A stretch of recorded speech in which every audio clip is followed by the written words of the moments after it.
Hello everybody, welcome to a Certain Magical Index, New Testament, Chapter 3, Part 2. Okay, so the beginning of this part kind of revolves around Kamisato just flat out betraying Toma.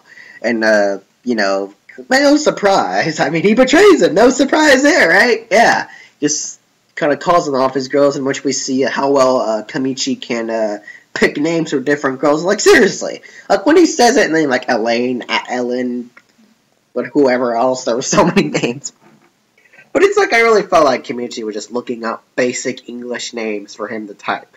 That wouldn't like revolve around him typing like a whole half of the page of a name. Like I guess he went for the I don't have problems with him going for the most simplistic of names, because the girls didn't really have that many moments to shine in this. That's themselves anyway. I had no problem with it, but yeah, it kind of looks bad for Thomas since he's facing off against like 15 of these girls, in which he's going to use his will rejector to kind of finish off the job, in which he kind of says that, hey, if I kill you now, your friends will be safe and all this stuff. It'll all be fine now. So, you're doing what you're told, you said you were going to do, which Toma kind of doesn't appreciate that. Then we kind of cut back to, Accelerator fighting Salome. They're kind of up in the air, fighting all this stuff, and she's having her phone vibrate, in which Kamisato right now is kind of, photo was videoing the thing of him killing Toma, or at least sending him away for that matter, in which she's kind of expecting it to be a fake or whatever, in which she kind of comments on how, Accelerator kind of comments on, hey, what are you doing? And, he's all confused and stuff like that. And which she kind of mentions, she mentions this name, Kano, Shinka, and then everyone else, Freema Sullivan. Yeah, remember Freema Sullivan? Yeah, the girl that was good look at stuff, and she's a cyborg woman and gets stronger. Yeah, she was pretty. But she mentions everyone a lot of names like Freema Sullivan, Brenda's sister. I think that was her name, Freema Sullivan. Crap, I don't know. Okay, what was that? Her name? She was like a witch or something. Sorry, I need to confirm this, if this is the actual freaking name. This is very, I'm seriously.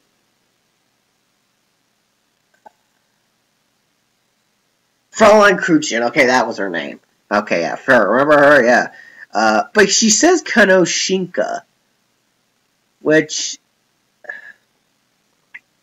I'm trying to think, because if I remember from the Saint Germain arc, the girl or boy, whatever, the girl or boy with the hoodie was impersonating Kano Shinka, I think. And his real name, crap, what was his real name? Aihanna, no.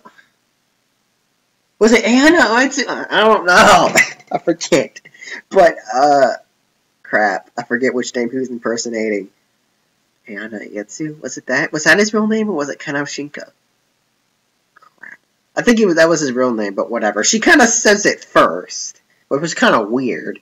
Just immediately, like, the most character that usually has no meaning, or no really that much of a big deal in the universe, but she says it first, like, really oddly, like, and then she kind of says everyone else, and, all these naughty children are out of school, I'll kill them, and who's to say if I hit you, your reflection will work back, or even hit me, it could hit someone else in the crowd, and when she threatens Accelerator's friends and all that, it's kind of weird, because he doesn't really know Kano Shinka, or at least, I guess, maybe she sees him in the crowd, maybe that's why she said it, but I don't know, a lot of people say, like, oh, that's Accelerator's real name, his real name's Kano Shinka, oh my gosh, no, that's not it. I mean, I think I need to look and see which person he was impersonating in that. Now, I think pretty sure his real name was Kano Shinka, and it was, he was trying to impersonate Aihanna Estu, I think. But, I could be wrong on that, but yeah. I'll be a big dummy if I am. But, either way, even if that was true, if that wasn't true, he should still be mentioning the 6 level 5, so that'd be kind of weird to mention him, but, yeah, whatever. She kind of goes to where Kamisato is, and which Accelerator's following her, no problem, trying to kill her and all that stuff, in which we cut back to where Toma and Kamisato are, in which he's fixing to kill him, in which she kind of appears you know, kind of saying how, you know, you still have all these girls around you, you know, I'll kill every single last one of them if I want to, you know, but I'd do anything for you and all this stuff, in which she kind of threatens him and all that, and when she's telling her to shut up, and when she's saying, no, I'm not going to shut up, you know, trying to say these girls are a burden of him while you're doing this, Kamisato kind of flips out, and then Accelerator arrives in the middle of the whole place with his white tornado and surrounds the whole building with tornadoes as well, or at least cuts them off. In which she kind of grabs Toma and kind of heads off, in which Kamisato can't really proceed any further because the Accelerator is blocking their way. Now, as they're kind of jumping from building to building, getting away, kind of like Toma kind of mentions like who is Kamisato to you, when she kind of flips out, drops one, flips out. Well, they have like a conversation before that, but it was kind of weird. But she kind of flips out, you know, freaking out, saying, "Well, what do you mean by that? I'm a sister. I'm not Bulwer here, but I'm a sister and all this stuff." And what she kind of says, and Toma mentions that, you know, what's that locket around your neck? Is that like something he gave you? Is that something or whatever? Because she always kisses it before she really fights or anything. But she kind of says that was something that he gave her, I guess. I think. I could be wrong on that. But I kind of read this volume kind of quickly, so. And she kind of says, you know, they were in school together, he did all this stuff for her, you know, and all that stuff, so I guess they might as well, she kind of compared them as being siblings because they were so close. But Toma kind of asks, you know, is his arm really the thing that's attracting these girls to him? And which she kind of says possibly, but I don't think so. And in which they kind of have a temporary team up to kind of stop him from doing what he's doing. But she does say that she will always be on his side, and she was a murderer before this happened, so it's safe to say that, you know, I guess he was her, like, steering wheel of keeping her in line, I guess, in a sense. But she recently got her battle body, so I guess that she was a human, or at least had human flesh and all that before this happened. But, yeah. But they kind of go back to the school trying to prepare for what's going to happen, you know, and then we go to, what's her name? Crap. Or whatever, she's not really in this, I guess she's not that important yet. But yeah, they kind of prepare for the fight, in which we come back to Kihara Yujutsu, who was using the sample Shoggoth, which is dark matter stuff, and he was going to use it for type of his arm or whatever, to kind of connect it and all that stuff, which I'm still betting that Dark Matter Kakin's going to come back, evil Kakin. I want that to happen. I want, like, it doesn't happen this volume, but eventually I want, like, her to fight Kamisato, like, be Kamisato fixing to be on the ropes or something, or whatever, and then have Kakin burst just out of her chest with his dark matter body, and it's kind of reveal like, oh, since it was kind of city, I could use it and all that. Because his dark matter has a range of like how he can use it. He can't have like one piece be across the continent and have another be over across the continent. He can't use it like that. So it makes sense that if she's in Academy City, he'd come, because he did kind of die in Academy City. So that makes more sense. But yeah. Well, he didn't really die in Academy City. But yeah, you know what I'm saying. Peace could have maybe made it to Academy City. But I'm still betting he's alive.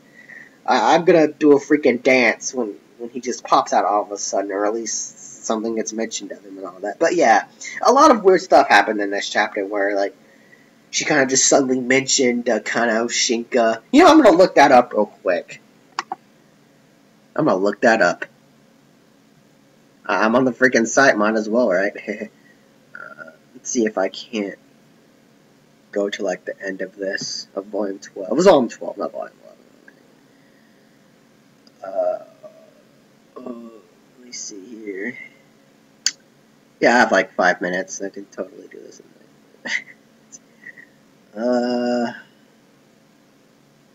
Crap.